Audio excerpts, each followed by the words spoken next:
Question of the day, what is your favorite judging game? Now by that I mean games like Apples to Apples, and today's topic, where a game in which players will do something based on a subjective word or judgment. Now the difference in today's game, as we're going to talk about, there's not a subjective, oh I like this one best based on a judge, it's based on everybody voting.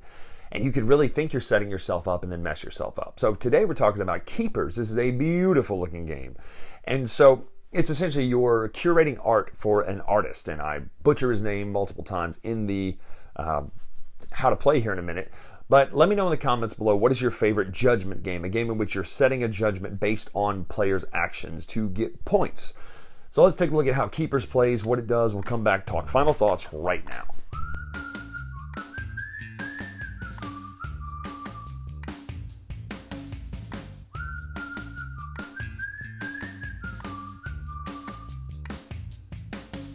Alright, so this is Keepers. Now we're set up currently at a 4-player game because everyone has 2 dials. Normally you would get 1 dial in a higher player game. You're then going to draw 7 cards. Now these are based on artists, well, an artist actually, and the whole point of the game is we're trying to curate photos for a museum essentially, and that would be the artist Byron Georgiorian or Yorjorian or Georgiorian or Yorjorian. I don't really know. Somebody help me out in the comments, give me a pronunciation guide. But they're photographs of nature, essentially. And there's a whole bunch of these, and they're all really very, very pretty. And so essentially what you're doing is curating the best art for the museum. The way it works is, one player will start as the curator. They'll look at their hand of cards, and they'll say one word based on their hand of cards. But it can't be a noun, so no person, place, or thing, or idea for that matter. But I could say orange, or I could say, orange, obviously the adjective, not the navel orange. I could say orange, I could say majestic, I could say fearsome. Some people are, well, actually, I don't think spiders are fearsome. Well, good for you. They made a movie called Arachnophobia. There's never been one called The Birds. Oh, never mind, you're right. So terrifying could be either of these two things. I do have an irrational fear of birds, actually, especially turkeys and vultures, those big ones. They're just, terrifying. Anyway, you could say majestic, and it could be this. Well, it might even be this. You know what I'm saying? He looks pretty regal. Anyway, the point is you're going to say an adjective. Then everyone will look at their cards, and they will find their card that is best suited to that, or you're going to try to at least. So then the keeper will put his card face down, or her card face down. Then you're going to take everyone else's cards that they send. So let's just say the word is regal. Boom, look at that guy. Everyone's going to give you a card. Now in this case, we're actually going to give 2 cards.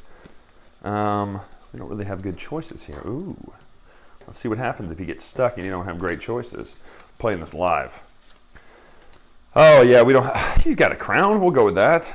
We're just going to do 1 card for now. But normally you would take 2 cards because in a 4-player game you're going to vote for best and worst. Well, I guess we'll have to have 2, but I'll just pull some random ones for the other ones. See, don't have a really good one for that.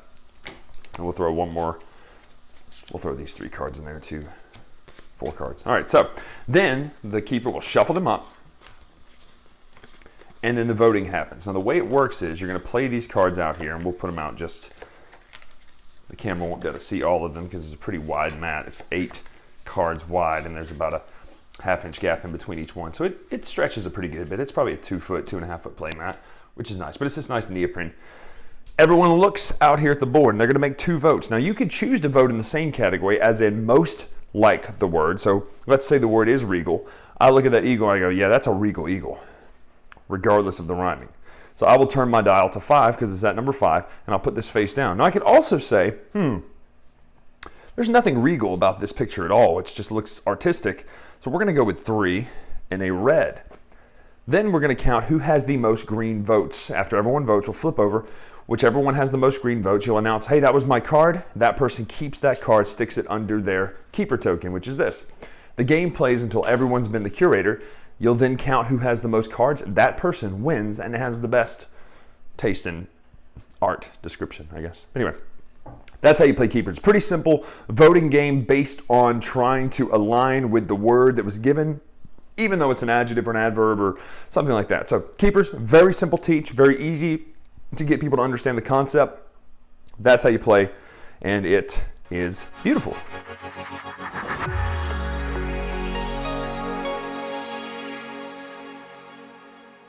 So that's Keepers. First and foremost, the game's beautiful because it's literally dealing with nature art from an artist. It's gorgeous, man. The stuff looks amazing in this. You could just sit and look for hours. In fact, you could probably post these on your wall if you found one you really like, or do a little collage with some Mod Podge.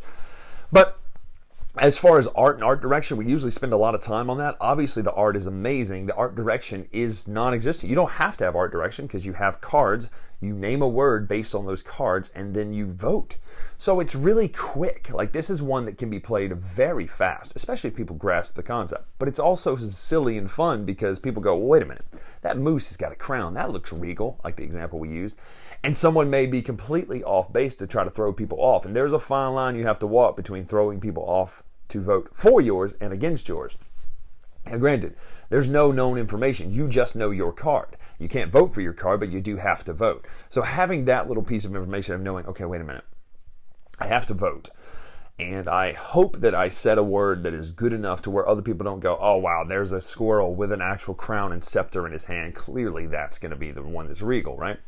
Or William Regal actually standing there with the brass knucks, right? Like, that would be really bad if you said Regal and it was like, oh, there's the OGV right there. So that is how you play Keepers. It's pretty simple. It's pretty straightforward. It's a voting game. I like the art, obviously. I like the way this plays, too, because it eliminates the subjective view of one person to say, yeah, this is the best this round.